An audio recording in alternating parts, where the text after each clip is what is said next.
और अचानक परी उस बोतल में कैद हो जाती है। हाँ, गुरुजी ये क्या किया आपने? एक छोटे से गांव में मोहन नाम का एक सीधा सादा लड़का रहता था। उसके परिवार में उसके बीमार पिता और एक छोटी बहन मीना थी। पिता की बीमारी दिन ब दिन बढ़ती जा रही थी और गांव का कोई भी वैद्य उन्हें ठीक नहीं कर पा रहा था। मोहन अपने पिता की इस हालत को देखकर अंदर ही अंदर टूट रहा था। क्या बात है मीना, तुम परेशान क्यों लग रही हो? क्या हो गया?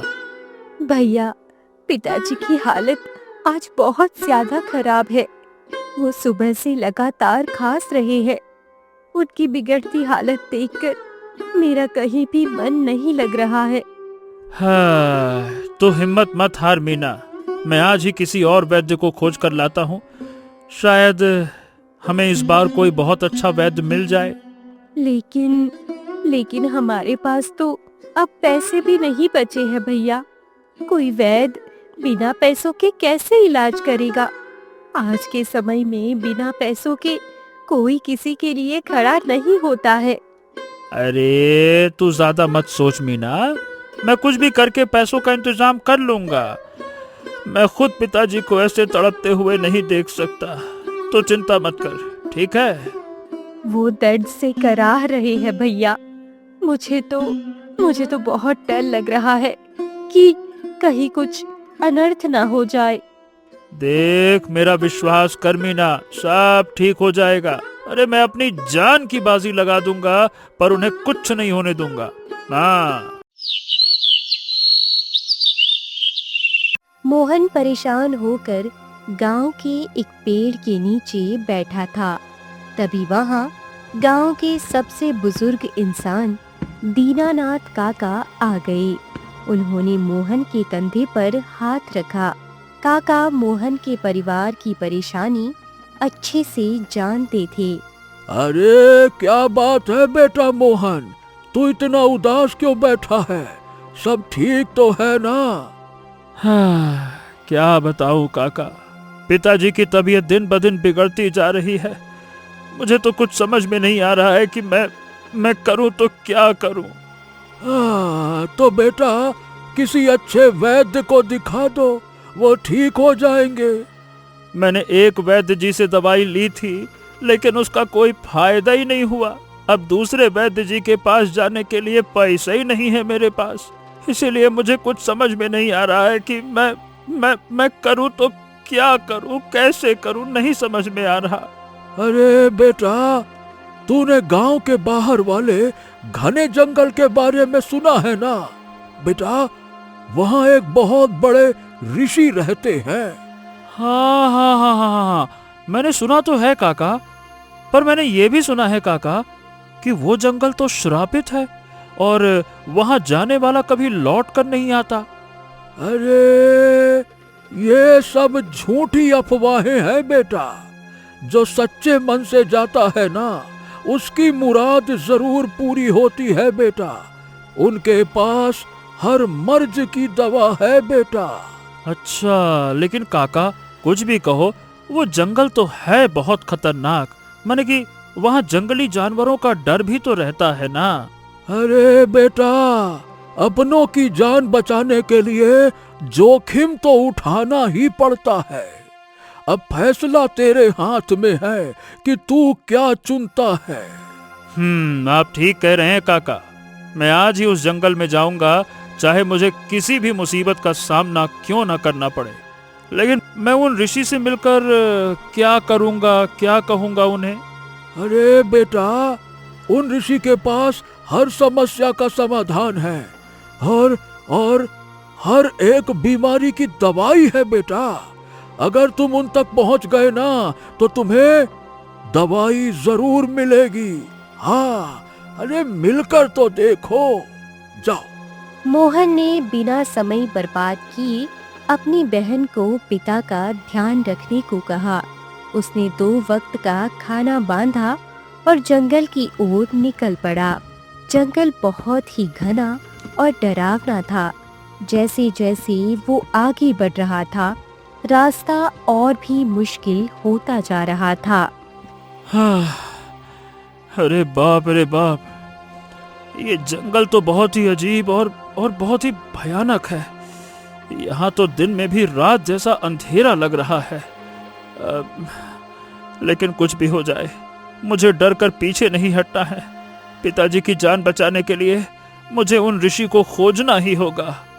मोहन आवाज की दिशा में आगे बढ़ा। वहां उसने एक बहुत ही खूबसूरत और अनोखी लड़की को देखा। उसके कपड़े अजीब थे और वो बहुत उदास लग रही थी। सुनो, तुम कौन हो और इस खतरनाक जंगल में अकेले क्या कर रही हो? तुम यहाँ से चले जाओ। यहाँ इंसानों का आना बिल्कुल भी सुरक्षित नहीं है। तुम भला इस खतरनाक जंगल में क्या कर रहे हो? देखो, मैं यहाँ अपनी मर्जी से नहीं आया हूँ। दरअसल मैं अपने बीमार पिताजी के इलाज के लिए एक ऋषि महाराज से मिलने आया हूँ। ऋषि? क्या तुम उस पाखंडी और दुष्ट इंसान की बात कर रहे हो जो पहाड़ी के पीछे रहता है? क्या क्या बात कर रही हो तुम उन्हें पाखंडी क्यों कह रही हो? मैंने तो सुना है कि वो बहुत ज्ञानी हैं, उनके पास हर समस्या का उपाय है, हर मर्ज की दवा है और सबकी निस्वार्थ मदद करते हैं। मैंने उनके बारे में तो बहुत ही अच्छा सुना हुआ है। वो कोई ज्ञानी नहीं है, काले जादू का एक लालची शैतान है। उसने धोखे से मेरी आजादी छीन ली है।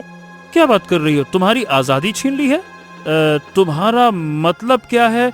और तुम ये सब कैसे जानती हो? तुम्हें कैसे पता? मेरा नाम कायरा है मोहन। मैं कोई इंसान नहीं हूँ। मैं इसी जंगल की रखवाली करने वाली एक परी हूँ। क्या कहा तुमने? तुम यानी कि तुम एक परी हो? अरे तुमको क्या लगता है कि तुम कुछ भी फेंकते जाओगी, मैं लपेटते जाऊंगा? अरे क्या मजाक करती हो? मैं तुम्हारी क्या हर बात पे विश्वास कर लूंगा क्या? मैं सच कह रही हूँ मोहन। मैं सचमुच में एक परी ही हूँ। पहले तो ये बताओ कि तुम मेरा नाम कैसे जानती हो? मैंने तो तुम्हें अपना नाम बताया ही नहीं था। कैसे, मतलब ये सब हो क्या रहा है? मेरी तो सही में कुछ समझ ही नहीं आ रहा है। इस जंगल की हवाएं मुझे सब बताती है। मुझे पता है तुम अपने पिता की प्राण बचाने यहाँ आए हो ना? देखो, अब तुम जो कोई भी हो, लेकिन एक बात तो है कि तुम बिल्कुल सच कह रही हो मेरे बारे में। यानी कि मैं वाकई में अपने पिताजी के लिए दवाई ढूंढने के लिए यहाँ पे आया हूँ। तो ये बताओ, क्या तुम मुझे उन ऋषि महाराज का पता बता सकती हो? अगर तुमने वहाँ जाने का फैसला कर ही लिया है तो क्या तुम मेरी एक मदद कर सकते हो? मदद? भला मैं क्या तुम्हारी मदद कर सकता हूँ? मेरे पास तुम्हें देने के लिए कुछ नहीं है। दरअसल मेरी आत्मा को उस ऋषि ने एक बोतल में कैद कर लिया है। यहाँ पर तो सिर्फ मेरा शरीर ही है। वाह वाह, क्या लंबी लंबी फेंक रही हो। ये बताओ, अगर तुम इतनी ही शक्तिशाली परी हो तो खुद को उस ऋषि महाराज से आजाद क्यों नहीं कर लेती हो? हैं? क्योंकि उस शैतान ने मेरी सारी जादुई ताकत को एक नीली बोतल में कैद कर लिया है। मेरा असली देह उसी बोतल में बंद है। मोहन परी की बात सुनकर पूरी तरह हैरान रह गया। उसे समझ नहीं आ रहा था कि वो इस लड़की की बात पर विश्वास करे या नहीं। वह तो बस अपने पिता के लिए दवाई लेने आया था। तुम बोतल में कैद हो, लेकिन तुम तो अभी मेरे सामने खड़ी मुझसे बातें कर रही हो। फिर? यह मेरा असली शरीर नहीं है मोहन। यह सिर्फ मेरी आत्मा का एक साया है जो इस जंगल में भटकने को मजबूर हो गया है। लेकिन ये बताओ, ऐसा हुआ क्या था कि उस ऋषि महाराज ने तुम्हें कैद कर लिया? ये बहुत समय पहले की बात है, जब मैं इस दुनिया में पहली बार घूमने आई थी। मुझे ये दुनिया बहुत ही खूबसूरत लगी थी। मैं इस जंगल में घूम रही थी जब मेरी मुलाकात आनंद से हुई। परी जंगल में घूम रही थी जहां उसे एक मधुर बांसुरी की आवाज सुनाई देती है। अरे वाह, इस खूबसूरत जंगल में इतनी मधुर बांसुरी भला कौन बजा रहा है? तभी परी को बांसुरी बजाती हुई एक लड़का दिखाई देता है। परी उसके सामने प्रकट हो जाती है। अरे तुम कौन हो और ऐसे अचानक से यहाँ कैसे प्रकट हो गई? अरे अरे, घबराओ मत, मैं एक परी हूँ। मैं तुम्हारी मधुर बांसुरी से प्रसन्न होकर यहाँ आई हूँ। क्या कहा? तुम एक परी हो? क्या क्या बात कर रही हो? क्या परियां वाकई में असल में होती हैं? बाप रे! मुझे तो अभी भी विश्वास नहीं हो रहा है। तुमने सच सुना, मैं एक परी ही हूँ। वैसे तुम्हारा नाम क्या है और तुम इस जंगल में क्या कर रहे हो? मैं इसी जंगल में रहता हूँ, मेरे गुरु के साथ। परी आनंद से मिलने और उसकी बांसुरी की धुन सुनने रोज आने लगी और देखते ही देखते दोनों को एक दूसरे से प्रेम हो गया। लेकिन आनंद के गुरु को ये बिल्कुल भी मंजूर नहीं था। चाहे कुछ भी हो जाए आनंद, मैं तुम्हें प्रेम करने की अनुमति नहीं दे सकता। तू अपने उद्देश्य और साधना से भटक जाएगा। नहीं गुरुजी, देखिए मुझे यकीन है कि मैं प्रेम की वजह से भटकूंगा नहीं, बल्कि मैं और ध्यान लगा पाऊंगा। मुझ पर यकीन कीजिए गुरुजी, मुझ पर यकीन कीजिए। ये तुम नहीं बल्कि तुम्हारा प्रेम बोल रहा है। पागल मत बनो आनंद, जाओ और साधना में ध्यान लगाओ, किसी स्त्री और प्रेम में नहीं। जाओ। अरे लेकिन मेरा यकीन कीजिए गुरुजी, मैं उस परी से बहुत प्रेम करता हूँ और वो भी मेरे बिना नहीं रह पाएगी। क्या कहा तुमने? परी? अरे क्या तुम एक परी से प्रेम करते हो?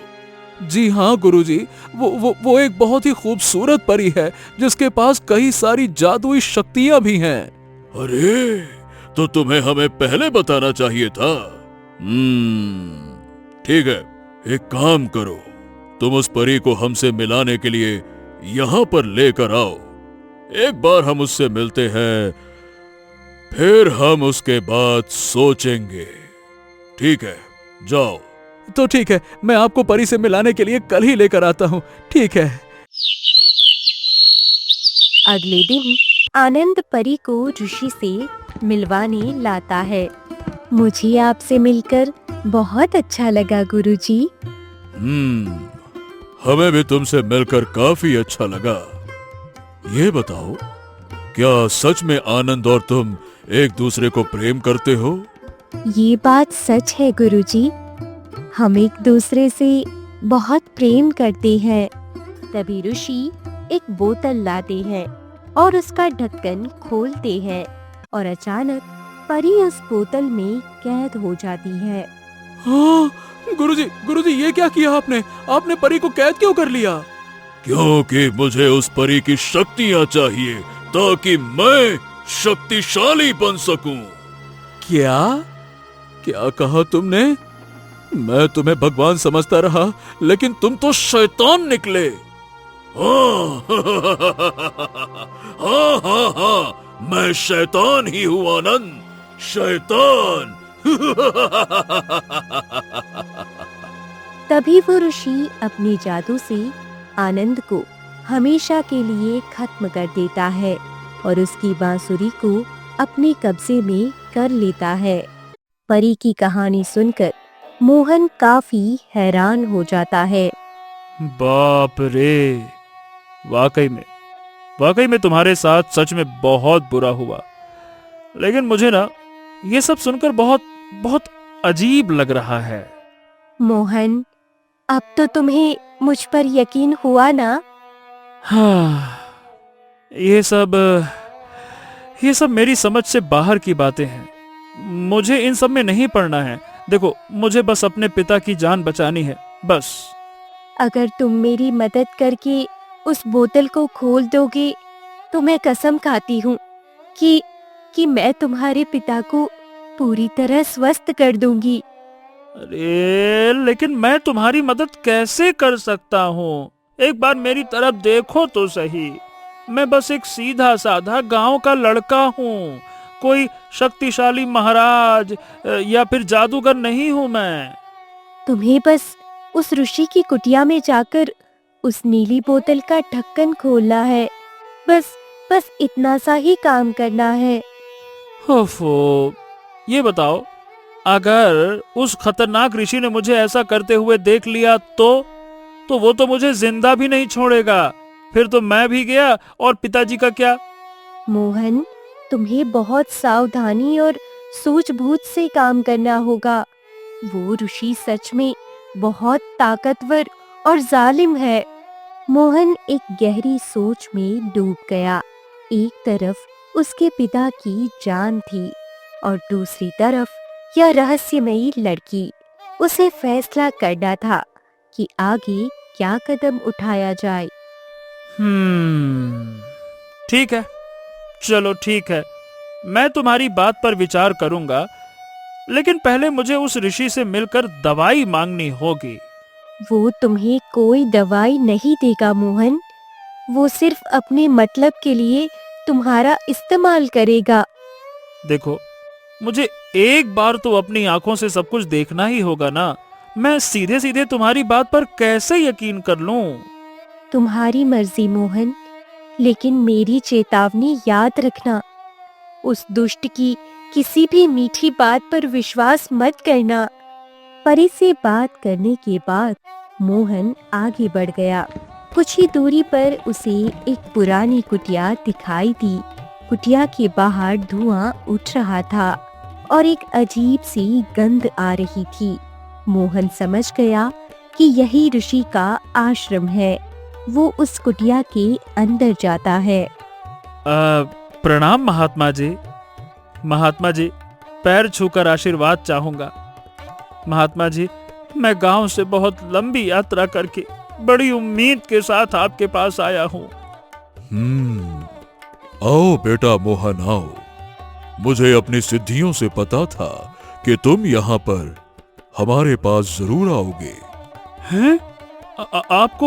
आपको मेरे बारे में कैसे पता था महात्मा जी?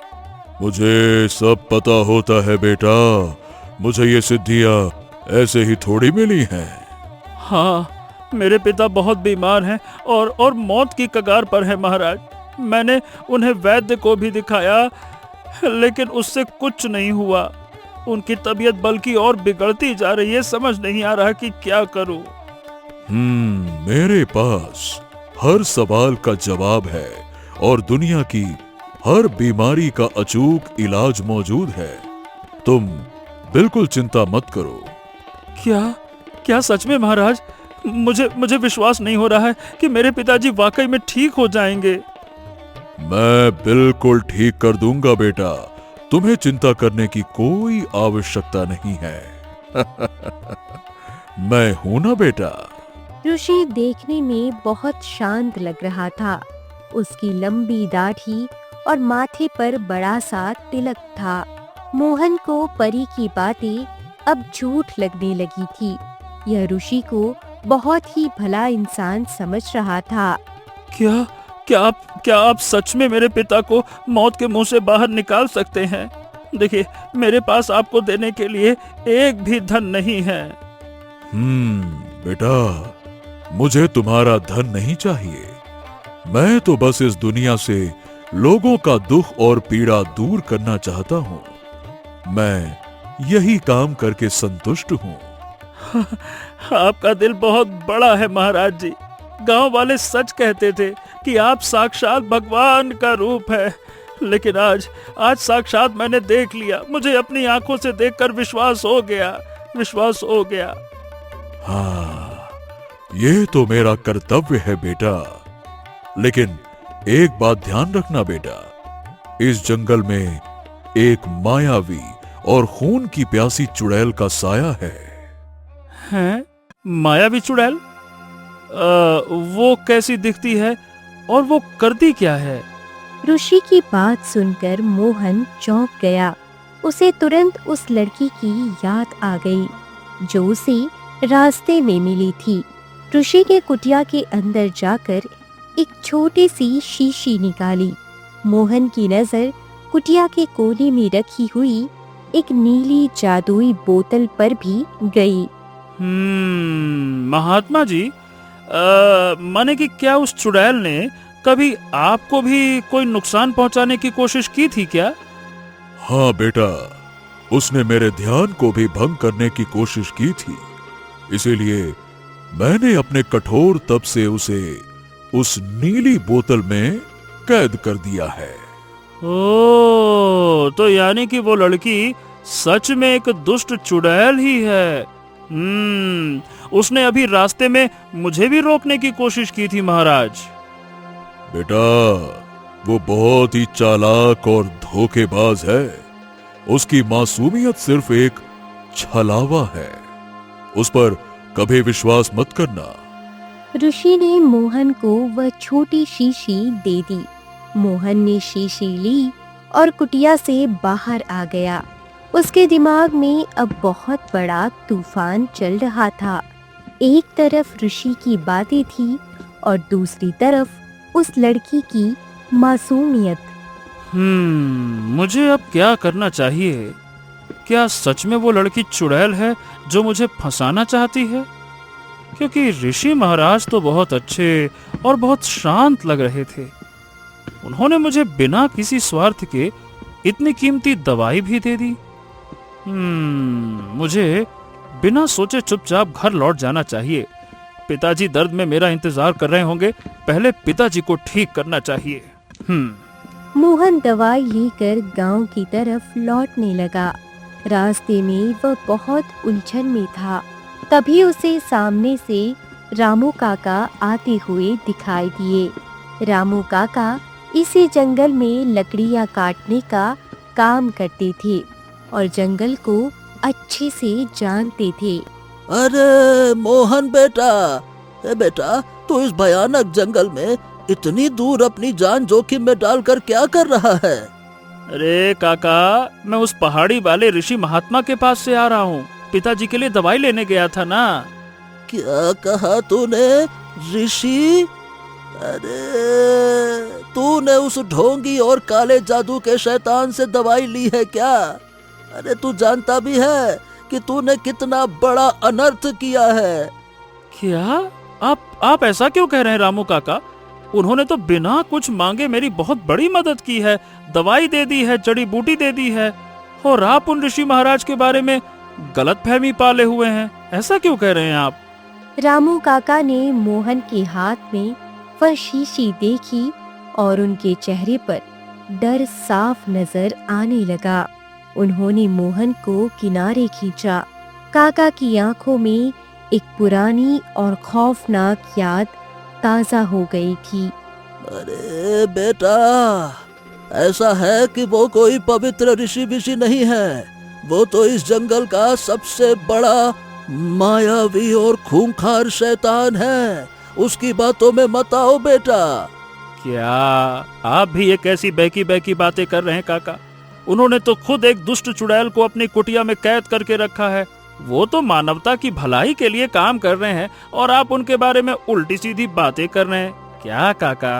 अरे बेटा, सालों पहले उसका एक बहुत ही नेक और सीधा साधा शिष्य हुआ करता था जिसका नाम आनंद था। आनंद? वो कौन था काका? मैंने तो गांव में उसका नाम पहले कभी नहीं सुना। बेटा, आनंद बहुत ही दयालु लड़का था जो सबकी मदद करता था। लेकिन एक दिन वो अचानक इस जंगल से हमेशा हमेशा के लिए गायब हो गया। क्या गायब हो गया? क्या बात करते हो काका? इतना बड़ा लड़का अचानक हवा में गायब कैसे हो सकता है? बेटा, मुझे यकीन है कि उस पाखंडी ने ही अपनी ताकत बढ़ाने के लिए आनंद की बलि चढ़ाई है। उस ढोंगी की दी हुई चीज कभी किसी का भला नहीं कर सकती है। हाँ, ऐसा है काका। आप जो ये बड़ी बड़ी बातें कह रहे हो ना, मुझे कुछ समझ में नहीं आ रहा है। कहीं आप भी वो चुड़ैल तो नहीं हो जिसने अपना रूप बदल लिया है? क्यों परी, अब बदल लो अपना रूप, दिखाओ असली रूप, दिखाओ दिखाओ। अरे मूर्ख, ये कैसी बातें कर रहा है? क्या तुझे उस ढोंगी ने अपने वश में कर लिया है क्या? तुम्हें मुझ पर विश्वास नहीं है, हैं? अरे तुम उस ढोंगी के बारे में कुछ नहीं जानते हो बेटा। मैंने उसे बहुत करीब से देखा है। मैं उसके रग रग से वाकिफ हूँ। रामू काका की बातें सुनकर मोहन के पैरों तले जमीन खिसक गई। उसे अब परी की बातें सच लगने लगी थी। तभी मोहन को सामने से अपनी छोटी बहन मीना भागती हुई आती दिखी। मीना बहुत बुरी तरह से रो रही थी। अरे अरे अरे मीना, ए मीना, तू यहाँ इस खतरनाक जंगल में क्या कर रही है? तुझे तो मैंने घर पे रहने को कहा था ना, यहाँ क्यों आई? भैया जल्दी घर चलो, पिताजी की हालत बहुत ज्यादा खराब हो गई है। वो खून की उल्टियाँ कर रहे हैं। हे भगवान, हे मीना, तू रोना बंद कर और मुझे ठीक से बता कि अचानक ये सब कैसे हो गया? वो अब सांस भी नहीं ले पा रहे हैं भैया। वो बस आपका नाम ले रहे हैं और अपनी आखिरी सांसें गिन रहे हैं। हे भगवान, अब क्या होगा? चल चल चल चल चल, जल्दी से चल मीना, अब मेरे पास दवाई भी है, हम पिताजी को ठीक कर देंगे। चल चल चल चल, जल्दी चल। मोहन का दिल जोर से धड़कने लगा। उसके पास सोचने का समय नहीं था। उसके हाथ में ऋषि की दी हुई दवाई थी। उसे तय करना था कि वो उस दवाई का इस्तेमाल करे या नहीं। अरे तो बिल्कुल घबरा मत मीना, मैं ऋषि महात्मा से ये देख, ये चमत्कारी दवाई लेकर आया हूँ। तो फिर जल्दी चलिए भैया, हमारे पास बिल्कुल भी समय नहीं है। कहीं बहुत देर ना हो जाए। लेकिन मीना, मैं सही बताऊं, मुझे ना अब इस दवाई पर बहुत शक हो रहा है। रामू काका कह रहे थे कि ये दवाई नहीं, कोई भयानक जहर हो सकता है। भैया आप ये क्या अजीब बातें कर रहे हैं? अगर हम ये दवाई तुरंत नहीं देंगे तो पिताजी हमारे सामने ही दम तोड़ देंगे। मीना रोते हुए मोहन से घर चलने की जिद करने लगी। मोहन के हाथ कांप रहे थे। तभी परी की आत्मा, जो अभी भी मोहन के आसपास ही भटक रही थी, प्रकट हो गई। मीना उसे देखकर डर गई। मोहन, रुक जाओ मोहन, उस जालिम ऋषि की दी हुई दवाई को अपने पिता को भूलकर भी मत पिलाना। भैया, ये अजीब सी चमकने वाली लड़की कौन है और ये हमें पिताजी को बचाने से क्यों रोक रही है? मीना, ये एक परी है और इसका कहना है कि इसके असली शरीर को उस ऋषि ने कैद कर लिया है। क्या कहा? परी? क्या परियां असल में होती है? अरे तुम फिर से मेरा रास्ता रोकने आ गई। अरे देखो, ऐसा है कि मैं तुम पर भरोसा करके अपने पिता की जान खतरे में नहीं डाल सकता। अगर तुम्हें मेरी बातों पर रत्ती भर भी विश्वास नहीं है तो उस दवाई को वहीं पास के एक सूखे पौधे पर डालकर अपनी आंखों से सच देख लो। परी की बात में एक अजीब सी सच्चाई और पीड़ा थी। मोहन ने मीना को पीछे किया। उसने शीशी का ढक्कन खोला और उसमें से बस एक बूंद पास के एक छोटे से पौधे पर डाल दी। जो हुआ उसे देखकर मोहन के होश उड़ गए। हाँ, हे भगवान, ये क्या चमत्कार है, ये कैसा जादू है? मुझे तो अपनी आंखों पर विश्वास ही नहीं हो रहा है। भैया, यह पौधा तो ठीक होने की बजाय जलकर पूरी तरह से काली राख हो गया। मैंने तुमसे पहले ही कहा था ना मोहन, कहा था ना, वो इंसानों को बचाने वाली दवाई नहीं है, बल्कि रूह को जला देने वाला एक काला जहर है। ओह, इसका मतलब उस दुष्ट ऋषि ने मेरे साथ धोखा किया। वो मेरे पिता को ठीक नहीं करना चाहता था, वो उन्हें मारना चाहता था। लेकिन हाँ, मुझे ये समझ नहीं आ रहा कि उस दुष्ट ने ऐसा किया क्यों। वो क्यों मेरे पिता को मारना चाहता था। पौधा जिस तरह से जला था, उससे साफ था कि यह बहुत ही भयानक तेजाब जैसी कोई चीज थी। मोहन को अब पूरी तरह से एहसास हो गया कि ऋषि ही असली दुष्ट है। उसने परी की तरफ देखा, जिसकी आंखों में एक उम्मीद थी। वो तुम्हारे पिता को ठीक करने के लिए नहीं, बल्कि उनकी आखिरी सांसें खींचने के लिए यह काली दवाई लाया था। अरे लेकिन वो मेरे गरीब और बीमार पिता के साथ ऐसा क्यों करना चाहता था। हमने तो उसका कुछ बिगाड़ा ही नहीं था। मासूम इंसानों की बलि देकर और उनकी जान खींचकर ही वो अपनी काली शक्तियां और बढ़ाता है। वो इंसान नहीं, एक राक्षस है। राक्षस है वो। तुमने बिल्कुल सही कहा था परी। मुझे माफ कर दो। मुझे माफ कर दो परी कि मैंने तुम्हारी सच्चाई पर शक किया और उस पाखंडी पर विश्वास किया। मुझे समझ नहीं आ रहा कि आखिर मैं अपने पिताजी को ठीक करूं तो करूं कैसे। मुझे बस अपने पिताजी को ठीक करना है, ठीक करना है। मोहन का सारा भ्रम टूट चुका था। उसने गुस्से में वह शीशी जमीन पर पटक कर तोड़ दी। अब उसे पता था कि केवल परी की असली जादुई शक्तियां ही उसके पिता को बचा सकती है।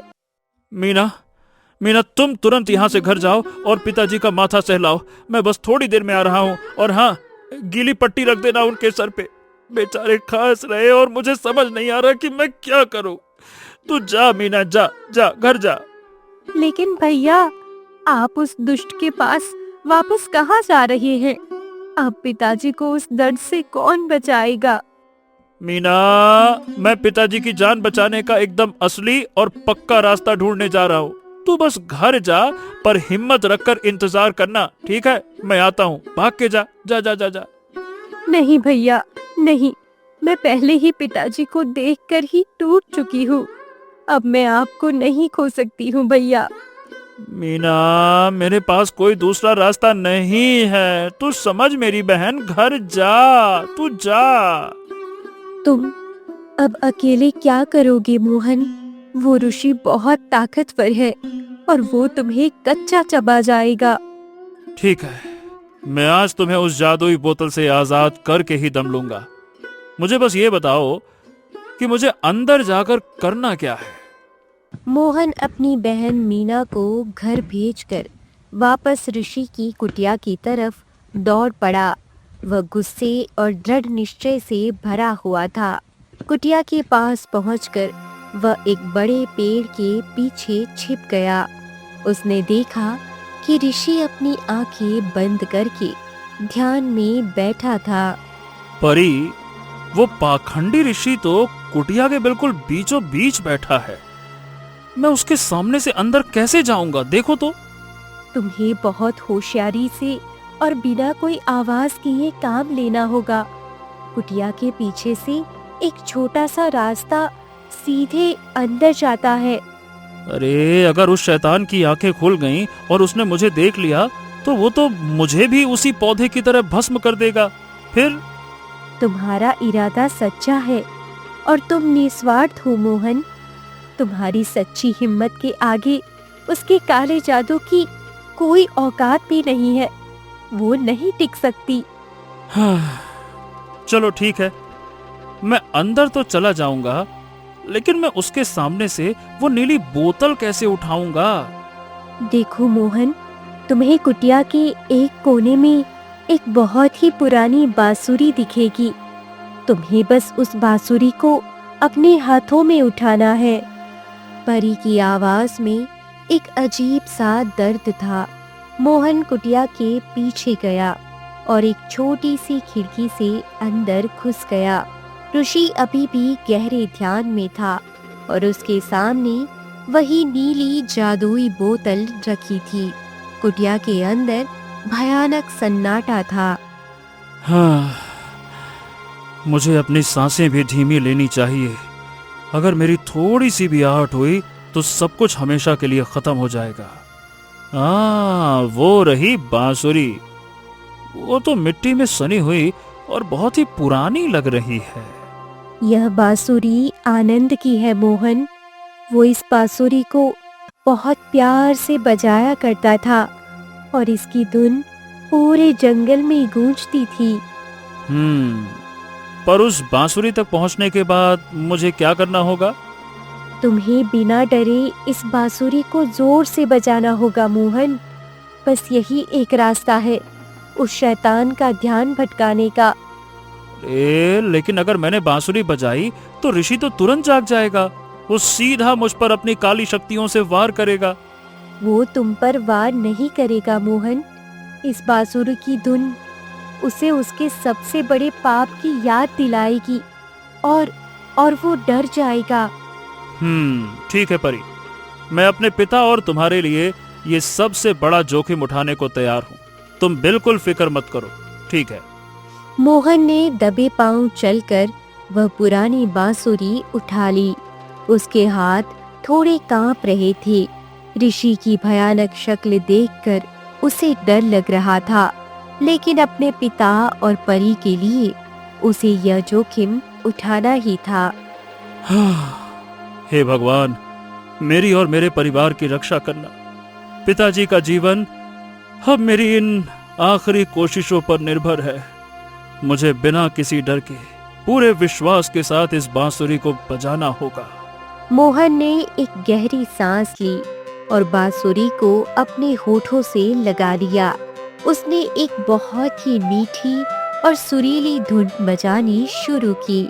बांसुरी की आवाज कुटिया के सन्नाटे को चीरती हुई गूंजने लगी। यह धुन बहुत ही जादुई और सम्मोहक थी। ये आवाज, ये दिल चीर देने वाली आवाज अचानक से कहां से उठी? ये बांसुरी तो आनंद बजाया करता था। ये तो वही बांसुरी की धुन है, लेकिन इतने सालों बाद इसे बजाने की हिम्मत कौन कर रहा है? बांसुरी की धुन सुनते ही ऋषि का सारा ध्यान टूट गया। वह बुरी तरह घबरा गया। तभी कुटिया के बीच में एक हल्की नीली रोशनी प्रकट हुई।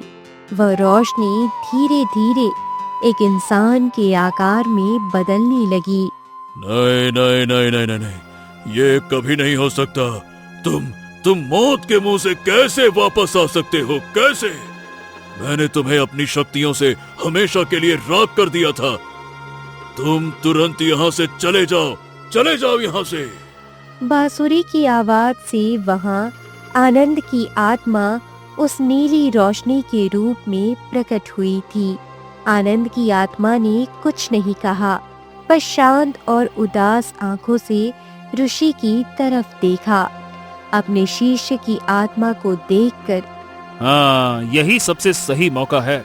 मुझे अब बिना पलक झपकाए उस नीली बोतल को खोलना होगा। उसका सारा ध्यान सिर्फ आनंद की आत्मा पर टिका है। ये अपने डर के मारे मुझे देख भी नहीं पा रहा। उसका सारा घमंड और ताकत आनंद की उस शांत परछाई के सामने टूट गया था। इसी मौके का फायदा उठाकर मोहन दबे पांव आगे बढ़ा। वह सीधे उस नीली बोतल के पास पहुंच गया। मुझे माफ कर दो आनंद, मुझे माफ कर दो। मुझे मेरे किए की सजा मत दो। मुझे मेरे किए की सजा मत दो। मैं अपनी सारी जादुई सिद्धियां छोड़ दूंगा। बस तुम अपनी ये भयानक नजरें मुझसे हटा लो। मुझे ऐसे मत देखो आनंद, ऐसे मत देखो। मोहन ने बिना कोई आवाज किए तेजी से अपने दोनों हाथों से उस नीली जादुई बोतल को पकड़ा। उसने पूरी ताकत लगाई और एक ही झटके में बोतल का ढक्कन खोल दिया। आखिरकार ये जादुई बोतल खुल गई। अब उस दुष्ट और पाखंडी ऋषि का अंत निश्चित है। बोतल का ढक्कन खुलते ही उसमें से एक बहुत तेज और सुनहरी रोशनी निकली। वह रोशनी इतनी तेज थी कि मोहन को अपनी आंखें बंद करनी पड़ी। रोशनी ने पूरी कुटिया को अपने घेरे में ले लिया था। परी की आत्मा को उसकी जादुई शक्तियां वापस मिल गई थी। आजादी, आजादी, मेरा इतने सालों का दर्दनाक वनवास आखिरकार आज खत्म हो गया। तुम्हारा खूनी खेल अब हमेशा के लिए खत्म हुआ। दुष्ट इंसान। सुनहरी रोशनी के रूप में परी अपने असली और बेहद खूबसूरत रूप में कुटिया में खड़ी थी। परी के आजाद होते ही ऋषि की सारी चुराई हुई काली शक्तियां काले धुएं के रूप में उसके शरीर से बाहर निकलने लगी। वह धुआं हवा में उड़कर हमेशा के लिए गायब हो गया। नहीं नहीं नहीं नहीं नहीं नहीं, मेरी जीवन भर की शक्तियाँ नहीं, तुम मेरी सालों की तपस्या ऐसे नहीं छीन सकती। मैं पूरी तरह से बर्बाद हो गया। मेरा सारा राजपाट और खौफ हमेशा के लिए खत्म हो गया। नहीं नहीं। पल भर में ही ऋषि एक बहुत ही कमजोर, लाचार और साधारण बूढ़े इंसान में बदल गया। परी ने आनंद की आत्मा की तरफ देखा और उसकी आंखों से खुशी के आंसू बहने लगे। आनंद, आनंद, मेरे सच्चे प्यार, हम आखिरकार इस शैतान की कैद से आजाद हो गए। मुझे माफ कर दो, मुझे माफ कर दो। मैं तुम्हें नहीं बचा पाई थी। परी ने अपनी शक्तियों से हवा में हाथ घुमाया। उसके हाथ में एक बहुत ही सुंदर चमकता हुआ जादुई फूल प्रकट हो गया। उस फूल से बहुत ही मनमोहक और सुकून देने वाली खुशबू आ रही थी। परी ने मुस्कुराते हुए वह फूल मोहन की तरफ बढ़ा दिया। तुमने आज मेरे सच्चे प्यार को और इस पूरे जंगल को एक नए जीवन का वरदान दिया है मोहन। मैं तुम्हारा जितना भी शुक्रिया अदा करूं उतना कम ही है। मैं तुम्हारा ये एहसान कभी नहीं भूल पाऊंगी। मोहन, यह जादुई फूल यह तुम्हारे पिता को उस बीमारी से बिल्कुल स्वस्थ कर देगा। आपका बहुत बहुत धन्यवाद परी जी। मैं आपका ये उपकार जीवन भर याद रखूंगा। आपने मेरे पिताजी की जान बचाने में मेरी बहुत मदद की है। यह कोई उपकार नहीं है मोहन, तुम्हारी सच्चाई और तुम्हारे अटूट साहस का इनाम है। अब बिना रुके जल्दी अपने पिता के पास जाओ। मोहन खुशी खुशी वह चमकता हुआ फूल लेकर अपने घर की तरफ दौड़ पड़ा। घर पहुंचकर उसने वह फूल अपने पिता के सीने पर रख दिया। फूल की जादुई महक से उसके पिता पल भर में ही पूरी तरह ठीक होकर बिस्तर से उठ बैठे। पिताजी पिताजी पिताजी, आप ठीक हो गए। यानी कि उस परी के जादुई फूल ने अपना काम कर दिया। तुम्हारा बहुत बहुत शुक्रिया परी। भैया, आपने सच में एक बहुत बड़ा चमत्कार कर दिया। हमारे पिताजी, देखिए, हमारे पिताजी बिल्कुल ठीक हो गए। रात को मोहन अपने घर के बाहर खड़ा होकर आसमान की तरफ देख रहा था। उसके चेहरे पर एक गहरी शांति और मुस्कान थी। आसमान में उसने देखा कि परी और आनंद की आत्मा एक दूसरे का हाथ पकड़कर हमेशा के लिए चमकती हुई तारों में विलीन हो रही थी।